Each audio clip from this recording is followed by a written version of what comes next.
আসসালামু আলাইকুম, কেমন আছো তোমরা সবাই? নতুন একটা রেসিপিতে তোমাদের সবাইকে স্বাগত জানাই। আজ তোমাদের সাথে শেয়ার করব কি করে রেস্টুরেন্টের মতো চিকেন কোরমা বাড়িতেই বানাবে একদম ঘরোয়া উপকরণে। দেখে নাও আজকে রেসিপি। আর ভিডিও শুরু করার আগে একটি রিকোয়েস্ট, যদি চ্যানেলটিকে এখনও সাবস্ক্রাইব না করে থাকো তাহলে সাবস্ক্রাইব করে দিও, আর পাশে থাকা বেল আইকনটাকে প্রেস করতে একদমই ভুলো না। আর যদি ফেসবুক থেকে দেখো তাহলে অবশ্যই পেজটাকে ফলো করে দিও। চলো তাহলে ভিডিওটা এবার শুরু করা যাক। তো এখানে আমি প্রায় 500 গ্রামের মতো চিকেন নিয়েছি, খুব ভালো করে ধুয়ে নিয়েছি। তার উপর দিয়ে দিলাম পরিমাণ মতো নুন আর 2 চামচের মতো টক দই আর একটু গোলমরিচ গুঁড়ো দিয়ে ভালো করে চিকেনটাকে ম্যারিনেট করে প্রায় 1 থেকে 1.5 ঘন্টার মতো রেস্টে রেখে দেবো। তোমরা চাইলে এটা তার কমও রাখতে পারো, আমি এখানে 1 ঘন্টার মতো রেস্টে রেখেছি। ততক্ষণ এখানে একটা পেস্ট বানিয়ে নিলাম। এখানে কাজু আর কাঠবাদাম দিয়ে একটা পেস্ট বানিয়েছি, এখানে পেঁয়াজের পেস্ট বানিয়ে নিলাম। কড়াইয়ের মধ্যে দিয়ে দিলাম 1 চা চামচ ঘি আর সাদা তেল। এই ঘি দেওয়ার জন্য চিকেন কোরমার স্বাদটা আরও দ্বিগুণ হয়ে যাবে। খুব ভালো করে তেল গরম হয়ে এসছে, এবার এখানে দিয়ে দেবো পেঁয়াজ। আমি এখানে একটা পেঁয়াজ কেটে রেখেছিলাম বড় সাইজের, সেটাই দিয়ে দিলাম। আর পরে আবার পেঁয়াজ বাটা ব্যবহার করব। পেঁয়াজটা 1 মিনিট খুব ভালো করে কুক করে নিয়েছি। তারপর দিয়ে দিলাম সাদা এলাচ, কালো এলাচ, গোলমরিচ, দারচিনি, লবঙ্গ আর তেজপাতা। খুব ভালো করে 1 থেকে 1.5 মিনিট করে নিয়েছি। এবার দিয়ে দিলাম পেঁয়াজ বাটা। এখানে আমি একটা পেঁয়াজ বেটেছিলাম, সেটাই দিয়ে দিলাম। খুব ভালো করে মশলাটা এবার কষিয়ে নেব। চিকেন কোরমাতে মশলা যত কষাবো স্বাদটা আরও দ্বিগুণ হয়ে যাবে। খুব ভালো করে 1 থেকে 1.5 মিনিট কুক করে নিয়েছি। এবার দিয়ে দেবো 1 চা চামচ আদা রসুন বাটা, দিয়ে আবার খুব ভালো করে 1 থেকে 1.5 মিনিট কুক করে নেবো। আর চিকেন কোরমার মশলা অনেকক্ষণ ধরে তোমরা চেষ্টা করবে কুক করে নেওয়ার, তাহলে চিকেন কোরমার স্বাদটা খুব ভালো আসবে। এবার দিয়ে দিলাম পরিমাণ মতো তোমরা যেমন ঝাল খাবে। আর দিয়ে দিলাম 1/2 চা চামচ ধনে আর জিরে গুঁড়ো। ধনে আর জিরে গুঁড়ো একসাথেই আমার গ্রেট করা আছে, ওটাই দিয়ে দিলাম। দিয়ে খুব ভালো করে আবার 2 মিনিটের মতো কুক করে নেব।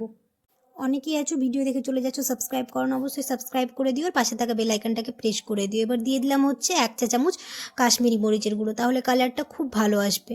খুব ভালো করে আবার মশলাটা কষিয়ে নেব। এখানে আমি কোনো বাড়তি জল ইউজ করব না, পুরো রান্নাটা দুধ দিয়ে করব আমি। তো খুব ভালো করে মশলাটা কষানো হয়ে যাবে, তারপর এখানে দুধ অ্যাড করব। তোমরা অবশ্যই ভিডিওটা ফ্রেন্ডস আর ফ্যামিলির সাথে বেশি বেশি করে শেয়ার করে দিও, তাহলে আমার ভিডিও বানাতে খুব ভালো লাগবে, আমাকে অনেক সাপোর্ট করো। আর দিয়ে দিলাম 1/2 চা চামচ জয়ত্রী আর জয়ফুল গুঁড়ো। এটা বেশি দেবো না, 1/2 চা চামচ দিয়েছি দুটো মিলিয়ে, কারণ এটা খুব স্ট্রং ফ্লেভার, বেশি দিলে আবার ভালো লাগবে না। তো আমি 1/2 চা চামচ দিয়েছি। দিয়ে খুব ভালো করে এটাকে আবার কুক করে নেব। মশলা এখানে দিয়ে দিলাম কাজু আর কাঠবাদাম যেটা পেস্ট করে রেখেছিলাম, সেটা 2 চা চামচের মতো। এখানে আমি কোনো বাড়তি জল ইউজ করবো না, তাই এটা দিয়ে খুব ভালো করে মশলাটাকে কষিয়ে নেব অনেকক্ষণ সময় ধরে। এখানে আমি প্রায় 1/2 কাপের মতো দুধ দিয়ে খুব ভালো করে মশলাটাকে কষিয়ে নেব। ঢাকনা চাপা দিয়ে মশলাটা খুব ভালোভাবে কুক করে নেব, কিন্তু এটা মাঝে মাঝে একটু নেড়ে দিতে হবে, না হলে কড়াইয়ে লেগে যাওয়ার চান্স থাকবে। তো ঢাকনা চাপা দিয়ে এবার রেখে দেবো কিছুক্ষণ, দিয়ে আবার খুব ভালো করে কুক করে নেব।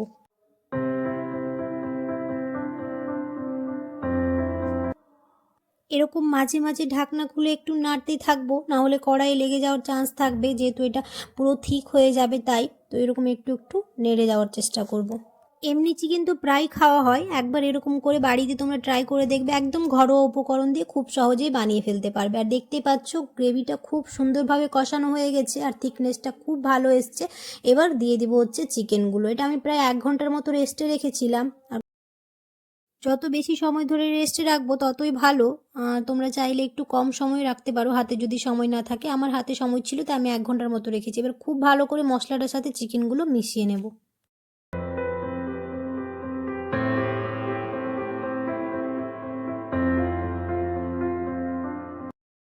এবার ঢাকনা চাপা দিয়ে মাংসটাকে খুব ভালোভাবে কুক করতে থাকবো আর কষাতে থাকবো, তাহলে মাংসটা সেদ্ধ হয়ে যাবে। আর এরকম করে একটু একটু করে নাড়তে থাকবো।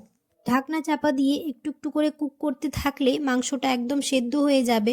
এই সময়টায় গ্যাসের ফ্লেম একদম মিডিয়াম করে রাখবো, হাই করে রাখবো না, নাহলে কড়াই লেগে যাওয়ার চান্স থাকবে। তো একদম মিডিয়াম করে আমি রেখেছি। আর এরকম ঢাকনা চাপা দিয়ে রেখে খুব ভালো করে মাংসটাকে সেদ্ধ করে নেব। রেস্টুরেন্টে তো আমরা প্রায় খেয়ে থাকি, বাড়িতে এভাবে খুব সহজে তোমরা বানিয়ে ফেলতে পারবে, আর রেস্টুরেন্টে যাওয়ার কোনো দরকার নেই।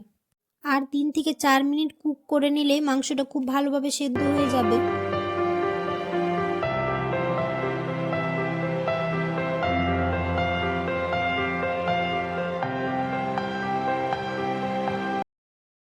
আমি এই চিকেন কোরমাতে কোনো রকম জল ব্যবহার করিনি, পুরো রান্নাটাই দুধ দিয়ে হয়েছে। তো খুব ভালো করে আমাদের কষানো হয়ে গেছে। এবার এখানে আবার 1.5 কাপের মতো দুধ আমি অ্যাড করেছি। তোমরা যেমন গ্রেভি চাইবে সেই অনুযায়ী তোমরা দুধ দেবে। আমি এখানে 1.5 কাপের মতো দুধ দিয়েছি। দিয়ে খুব ভালো করে 5 থেকে 6 মিনিট আবার কুক করে নেব, একদম গ্যাসের ফ্লেমটা মিডিয়াম রেখে।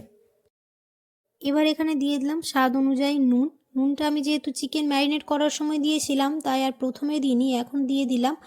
এই সময়টাতে তোমরা চাইলে চিনি দিতে পারো, আমি চিনিটা দিতে ভুলে গেছিলাম তাই পরে দিয়েছি। দিয়ে 2-3 মিনিট খুব ভালো করে আবার কুক করে নেব। এবার একটা চামচ গ্রেভির থিকনেসটা তোমাদের দেখাচ্ছি, দেখতে পাচ্ছ খুব একদম পাতলা নয় আর খুব ঘনও নেই, এরকম আসলে তখন আবার দিয়ে দিলাম হচ্ছে পেঁয়াজ বেরেস্তা। তোমরা এটা নাও দিতে পারো, আমি দিয়েছি তাহলে ফ্লেভারটা খুব ভালো আসবে। আর ফ্লেভারের জন্য দিয়ে দিব হচ্ছে 4টে কাঁচা লঙ্কা, এই কাঁচা লঙ্কাটা দিলে ফ্লেভারটা খুব ভালো আসবে চিকেন কোরমার। দেখতেই পেলে খুব সহজে ঘরোয়া উপকরণে তৈরি করে ফেললাম। তোমরা অবশ্যই এরকম করে একবার ট্রাই করে দেখবে, তাহলে আর রেস্টুরেন্ট যাওয়ার কোনো দরকার নেই। এরপর দিয়ে দিলাম হচ্ছে 1 চা চামচ চিনি। চিনিটা তোমরা লবণ দেওয়ার সময় দিতে পারো, আমি তখন ভুলে গেছিলাম তাই পরে দিয়েছি। তো কেমন হয়েছে রেসিপিটা তোমরা অবশ্যই কমেন্টে জানিও, আর যদি ভালো লেগে থাকে তাহলে অবশ্যই একটা লাইক করে দিও। দেখা হবে খুব শিগগিরই পরের একটা নতুন রেসিপিতে। সবাই খুব ভালো থাকবে, সুস্থ থাকবে, সাবধানে থাকবে। আল্লাহ হাফেজ। আর দেখতেই পাচ্ছ কতটা টেম্পটিং লাগছে, তো তোমরা অবশ্যই এরকম করে একবার ট্রাই করে দেখবে।